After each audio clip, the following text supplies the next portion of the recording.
Hey, I have never ever recorded a video for YouTube before, but this man at the pool today drove me to it. Yeah, you can see I got the pool hair, got the pool cover up, sunglasses on to cover up my circles under my eyes from being in the pool and in the chlorine. Anyway, you know, there are idiots in this world. I'm not talking about like people that just didn't get to go to school. I'm talking about morons. You know, when I get out of the pool, I really don't want to talk too much. I just want to sit. Sometimes I fall asleep. I just sit there. I lay there. If I can get one of the coveted three reclining cushioned chairs, I get one of those. And today I got one of those. The price was, it was beside this man. And usually it's at the end of the day, I'm kind of by myself, you know. But today, this man his stuff was there. But he was in the pool. And I know he talks to people, but I thought, if I'm already here and I'm kind of asleep, then maybe, you know, he'll leave me alone. Nope. Before I could get my towel straight and my iHeartRadio on, here he comes. He sits down. My iHeartRadio starts, and it's Marshall Tucker Band, right? Oh, Marshall Tucker Band. He uses that to open his conversation. Oh, I think that was about 73. I'm thinking, I don't know, I was 10, so I have no idea. So I said, yeah, okay. And he said, yeah, Marshall Tucker Band, that's good stuff. I said, yeah. I think if I just minimalize my replies, he'll go away. So I did. I said, and then he starts talking about Marshall Tucker Band and going to this drug-fueled concert. And I'm like, And then he says, yeah, 73. I said, yeah, sounds right. And I begin to lay back I've got my towel straight. I'm beginning to lay back. Then he says, yeah, that's the year this woman that I was chasing came back from overseas and gave me and I'm not going to say the word. It's a word for an STD, and it's vulgar. He had no clue if I'm a refined lady or if I'm some trashy woman who talks like that. That's his introduction to me. He's got this STD this woman gave him on purpose. Does that, is he flirting? I don't know. Is he flirting or is he, I don't know. But anyway, I just went, But he has to tell me 3 times. And by now I'm kind of thinking, maybe I should just tell him, sir, I don't want to hear this. But I thought if I do that, that's almost like conversation and it'll make him worse. So I said, and laid back on my, that wasn't good enough. He didn't get the hint. No. He didn't get the hint. He started talking politics to me. And he's a Democrat. He's a liberal. He's a Trump hater. So he and I are complete opposites. But he doesn't know this, and he doesn't ask. He just starts talking. And he kind of throws Trump in there, kind of throwing shade at Trump a little bit, but he kept talking about these things.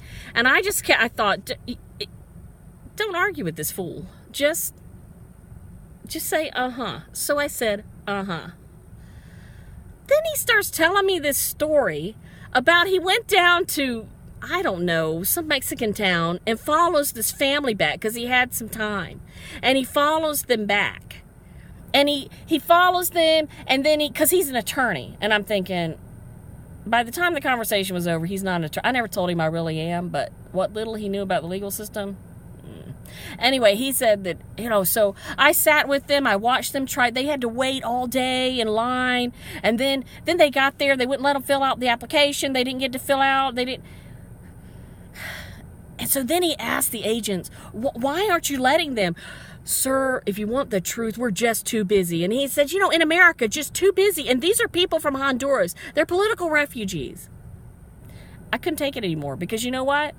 That whole thing about following that family up and asking the agents and that answer, that was in a liberal news media site. A reporter did that. It wasn't him. He's telling this like he did it.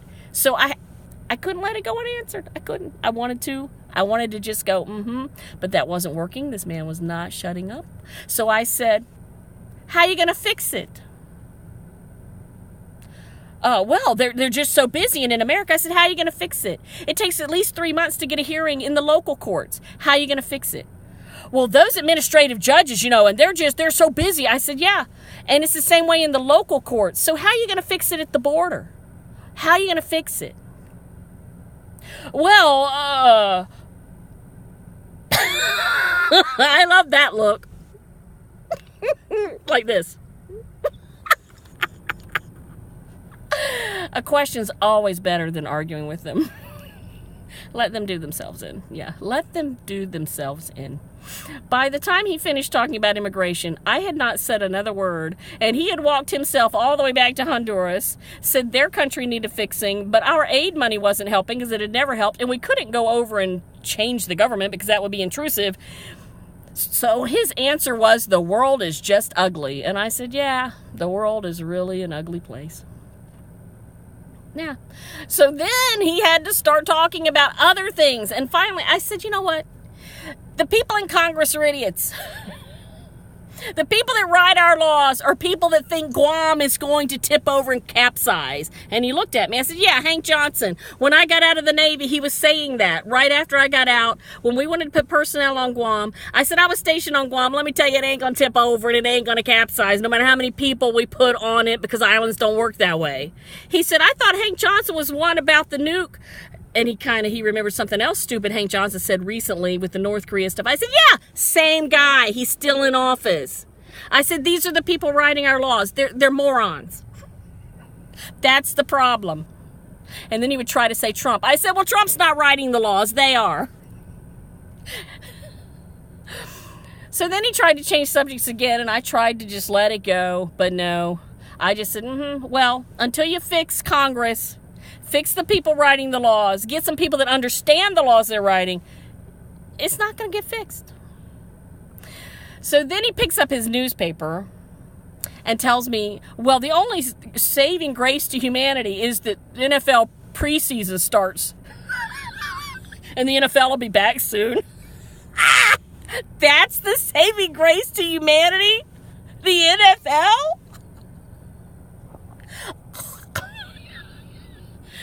I couldn't let it go. I wanted to say, but I couldn't. This man had dug his hole. All I'm doing is throwing the dirt on top of it. So I said, they have quite a PR disaster on their hands. I didn't make it political. I made it all business. He couldn't handle it. Well, I don't think I said, no, whether or not you care if they kneel or not, they have a PR problem on their hands. Well, I think we ought to all be big enough. These men, they have free speech. I said, no. Americans do, but employees don't.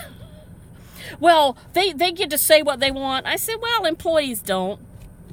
Well, it's a business. I said, exactly. It's not a government. Governments are constrained by the Constitution. Businesses aren't. They have quite a PR disaster on their hands. After another about 30 seconds of that, he said, I think I want to dry off riding my motorcycle home. And he left. I think I won. Not sure, but I think I won. When you walk up to people, especially, I'm from the old school. Men should treat women with respect. And when you walk up to a lady at the pool, you don't start telling her about your STDs and your dirty sexual escapades. You treat her with respect.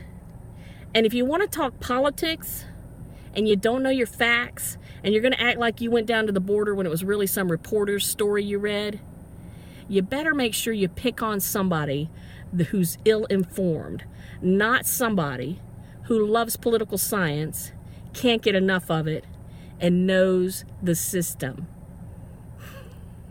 Inform yourself. Then when you run into morons, you'll win too.